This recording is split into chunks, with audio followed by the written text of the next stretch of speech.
ছোট ভাই হাফিজ, এখানে আরো যারা উপস্থিত আছেন, পৌর আওয়ামী লীগের সভাপতি, সাধারণ সম্পাদক। বাৎসরিক আয় কত? তিনি বললেন প্রায় 4 কোটি টাকা। খরচ কত? এই কর্মচারী বেতন সব মিলিয়ে 3 কোটির উপরে। এর মধ্যে বিদ্যুতের বিল টিল কিন্তু নাই। তাহলে 4 কোটি আয় আর 4 কোটি যদি খরচই হয়, তাহলে উন্নয়ন ভাবনা কিভাবে সম্ভব হয়? পৌরসভা যখন গঠিত হয় ট্যাক্সও বৃদ্ধি পায়। আপনাদের অনেকের ট্যাক্স বাকি আছে।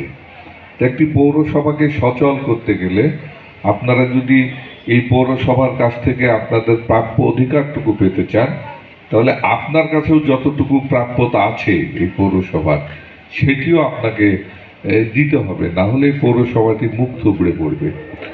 কিন্তু এই পৌরসভার মেয়রের নেতৃত্বে যারা আছেন তারা স্বপ্ন দেখেছেন প্রায় 72 কোটির উপরে আগামী বছর তারা এই পৌরসভাকে সাজানোর কাজে তারা খরচ করবেন। বিভিন্ন খাতওয়ারি তারা উল্লেখ করেছেন, প্রত্যাশা করেছেন। সেই প্রত্যাশাটি গতবারও ছিল, তারা পূরণ করতে সম্ভব হয়েছে, আগামীটিও সম্ভব হবে।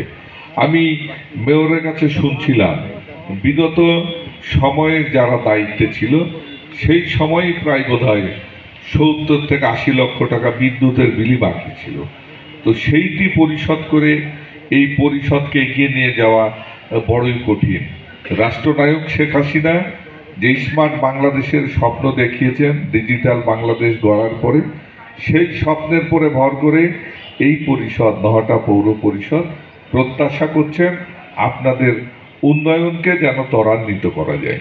যেভাবে রাস্তাঘাটগুলো করতে চাইছে, আলোকিত করতে চাইছে, আয়ন রাস্তাঘাটের মধ্যে দিয়ে আপনারা চলাফেরা করবেন, আপনাদের সন্তানেরা স্কুল কলেজে যাবে, সব কিছুই যেটি পাবেন সেই জায়গাতে আপনাদেরকেও একটু একদম এগিয়ে আসতে হবে। আপনার কাছে যেটি আমাদের প্রাপ্যতা পৌরসভার, সেটি আপনারা দিবেন।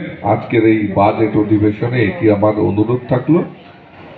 আর মেয়র মহোদয় যেটি বক্তব্যে বলছিলেন যে আসলেই বর্জ্য যেটি হয়, যে বাংলাদেশ একটি ছোট জায়গা, এই ছোট জায়গার মধ্যে প্রায় 20 কোটি মানুষের বসবাস।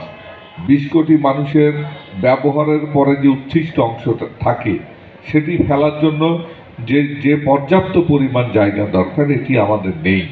আমাদের সিটি কর্পোরেশনও যেখানে করে রেখেছে, সেটিও এখন তার চারিদিকে আমাদের মানুষের বসবাস শুরু হয়েছে। তো সেখানে যদি মানুষের বসবাস হয়, তো তার যে দুর্গন্ধ, সেখানে মানুষের বসবাস করা প্রায় কঠিন হয়। আধুনিক যে ব্যবস্থাগুলো এসছে, সেগুলো প্রযুক্তি নির্ভর ব্যবস্থা এসছে, কিন্তু এখনো আলোর মুখ দেখেনি বাংলাদেশে। আধুনিক বিশ্বে যেগুলো আমাদের এই বর্জ্য পরিচ্ছন্ন করার যে ব্যবস্থা, সেটি বাংলাদেশে আসা শুরু হচ্ছে। আমি মনে করি এটি আসলে জায়গা কম লাগবে, কিন্তু যত দ্রুততার সাথে এই বর্জ্যগুলো অপসারণ করা সম্ভব হবে। এটি মাটির নিচে কিছু ব্যবস্থা তৈরি করার সুযোগ তৈরি হয়েছে। এইটি নহাটা পৌরসভাতে আসতে হয়তো সময় লাগবে। তার জন্য আপাতত যেটি উন্মুক্ত জায়গাতে আমাদের বাংলাদেশের যেটি বর্জ্য ফেলার যে জায়গাটি তৈরি করা হয়, সেইটি নহাটা পৌরসভায় নেই। এটি হওয়া উচিত। এটি হওয়ার জন্য আমি সংসদ সদস্য হিসাবে মেয়রকে যতটুকু সহযোগিতা করার আমি করব। আসলে এমপি হিসাবে আমি নতুন মানুষ, উন্নয়ন ভাবনাগুলো নিয়ে আপনাদের যতটা জ্ঞানের পরিধি আছে, আমার তার চেয়ে অনেক সীমিত। তা আমি মেয়র সহ এই পরিষদকে আহ্বান রাখব, আমাকে যে কোনো কাজে, যে কোনো প্রয়োজনে যদি লাগে, সেখানে নিয়ে গিয়ে এই পৌরসভাকে, যেহেতু সিটি কর্পোরেশনের পাশে একটি পৌরসভা, সিটি কর্পোরেশন রাজশাহীকে মানুষ দেখতে আসে, তো রাজশাহীর লাগোয়া আমাদের নহাটা পৌরসভা, এখানে কেন আসবে না? এখান থেকে বিমানবন্দর থেকে নেমেই তো শহরের দিকে যায়।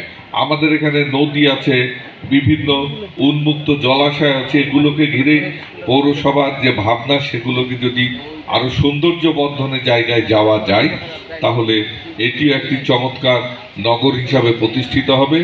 সেই নগর গড়ার যে প্রত্যাশায় আমাদের যে বাজেট ঘোষিত হয়েছে সেই বাজেটের স্বপ্ন বাস্তবায়নে উপজেলা প্রশাসন, আমি, মেয়র এবং পরিষদ ঐক্যবদ্ধভাবে কাজ করে এই পরিষদের ঘোষিত বাজেট যাতে বাস্তবায়িত হয় সেই স্বপ্ন আপনাদের মতো আমিও দেখি। সেই সহযোগিতা দেওয়ার প্রত্যয় রেখে আপনাদের সকলের মঙ্গলময় জীবন কামনা করে আমাদের রাষ্ট্রনায়ক শেখ হাসিনা যে স্বপ্নবাজ মানুষ, তিনি যেভাবে মানুষকে স্বপ্ন দেখিয়ে সামনের দিকে এগিয়ে নিয়ে যাচ্ছেন, সেই এগিয়ে যাওয়ার পথে আপনারা এই পৌরসভার মেয়র হাফিজ সহ এই পরিষদকে আপনাদের যে সহযোগিতা আছে সেই সহযোগিতা অব্যাহত রাখার আহ্বান রেখেই আমি কথা শেষ করলাম। খোদা হাফেজ। জয় বাংলা, জয় বঙ্গবন্ধু।